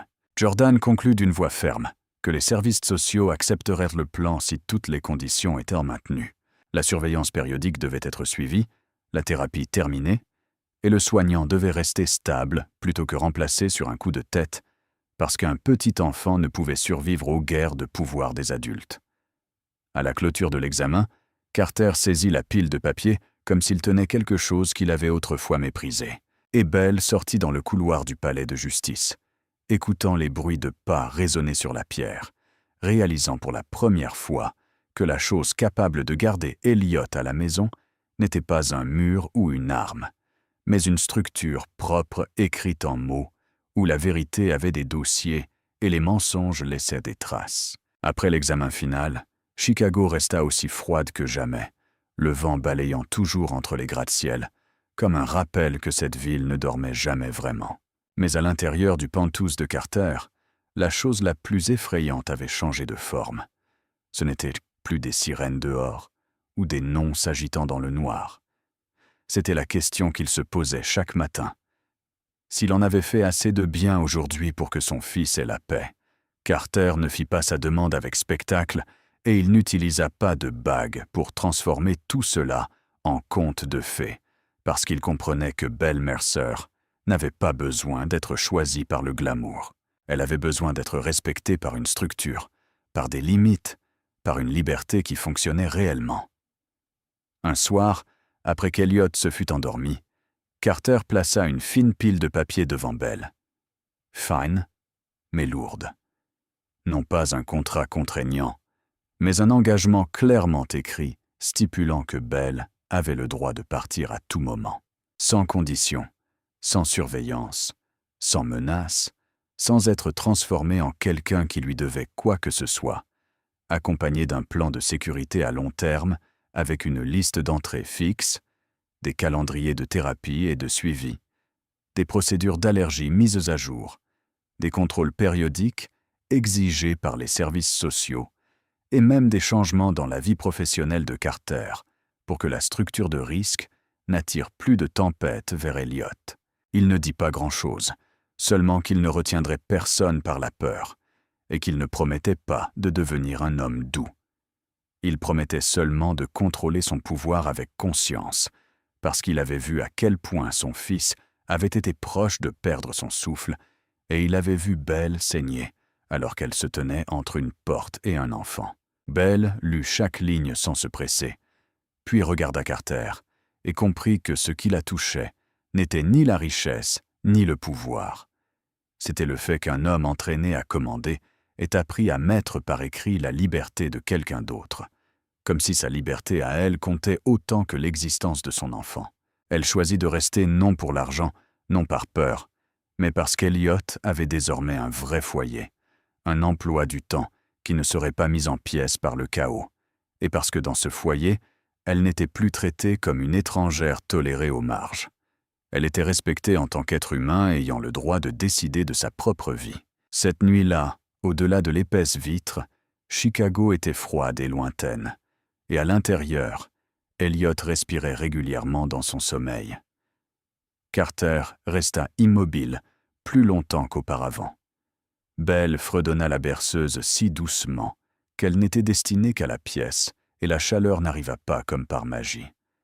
Elle vint lentement, sûrement, comme une maison reconstruite, à partir de la discipline, de la vérité et du courage de choisir ce qui est juste même quand cela coûte. La leçon de cette histoire est peut-être que la sécurité n'est pas un haut mur. Ce sont des limites claires, une responsabilité qui se prouve, la volonté de se changer soi-même pour protéger ce que l'on aime, et la vraie gentillesse n'a pas besoin d'être bruyante.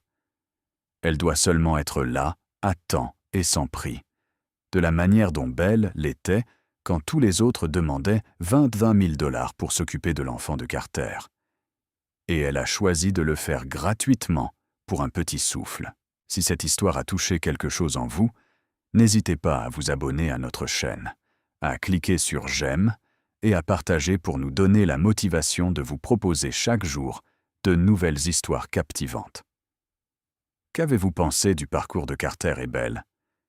Et qu'est-ce que cela a éveillé en vous dans votre propre vie réelle?